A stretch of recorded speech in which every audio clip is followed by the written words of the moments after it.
Allah Subhanahu wa Ta'ala adalah Tuhan yang Maha Penyayang, sehingga menerima taubat orang-orang yang melakukan perbuatan dosa dan maksiat.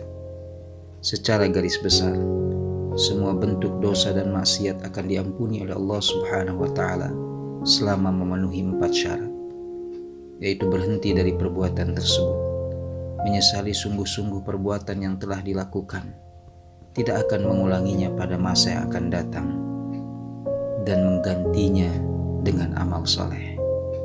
Di dalam surah An-Nisa, Allah Subhanahu wa Ta'ala berfirman, sesungguhnya bertaubat kepada Allah itu hanya pantas bagi mereka yang melakukan kejahatan kemudian segera bertaubat. Taubat mereka itulah yang diterima Allah. Allah Maha Mengetahui, Maha Bijaksana. Dan taubat itu tidaklah diterima Allah dari mereka yang melakukan kejahatan, hingga apabila datang ajal kepada seseorang di antara mereka, barulah dia mengatakan, saya benar-benar bertaubat sekarang. Dan tidak pula diterima taubat dari orang-orang yang meninggal sedang mereka di dalam kekufuran. Bagi orang-orang itu telah kami sediakan azab yang pedih. Ayat tersebut paling tidak mengandung 3 perkara. 1 perkara berkaitan dengan diterimanya taubat, dan 2 perkara lainnya berkaitan dengan taubat yang ditolak. Pertama, mereka yang diterima taubatnya adalah yang melakukan kejahatan lalu menyadari kejahatannya dan segera bertaubat. Mayoritas ahli tafsir menegaskan bahwa arti segera di dalam kalimat tersebut berarti secepatnya bertaubat setelah melakukan kejahatan. Sebab orang yang cerdas adalah mereka yang segera bertaubat setelah melakukan kejahatan, tidak mengakhirkannya karena dapat menyebabkan hatinya bertambah keruh, jiwa menjadi lemah, dan dipermainkan hawa nafsu.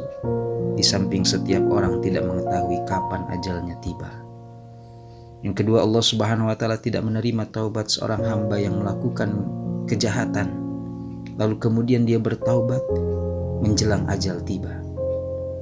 Mereka yang terbiasa bergelimang dosa tanpa penyesalan dan kemauan bertaubat selama hidupnya memanfaatkan kesempatan bertaubat dalam kesempitan.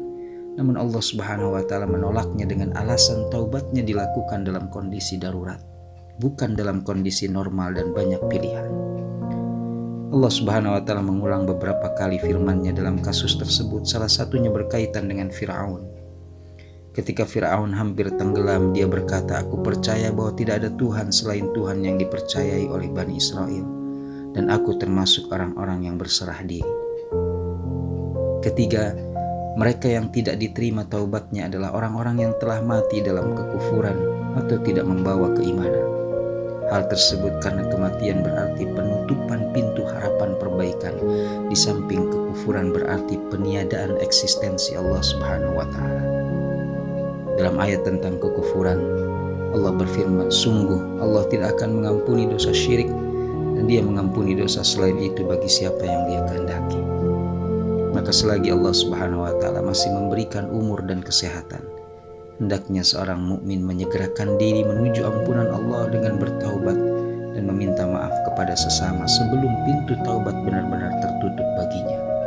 Hal tersebut karena mensegerakan taubat merupakan salah satu karakter orang-orang yang bertakwa. Dan bersegeralah kamu mencari ampunan dari Tuhanmu dan mendapatkan surga yang luasnya seluas langit dan bumi, yang disediakan bagi orang-orang yang bertakwa. Tiadalah orang yang bertakwa kecuali Allah akan membalasnya dengan surga.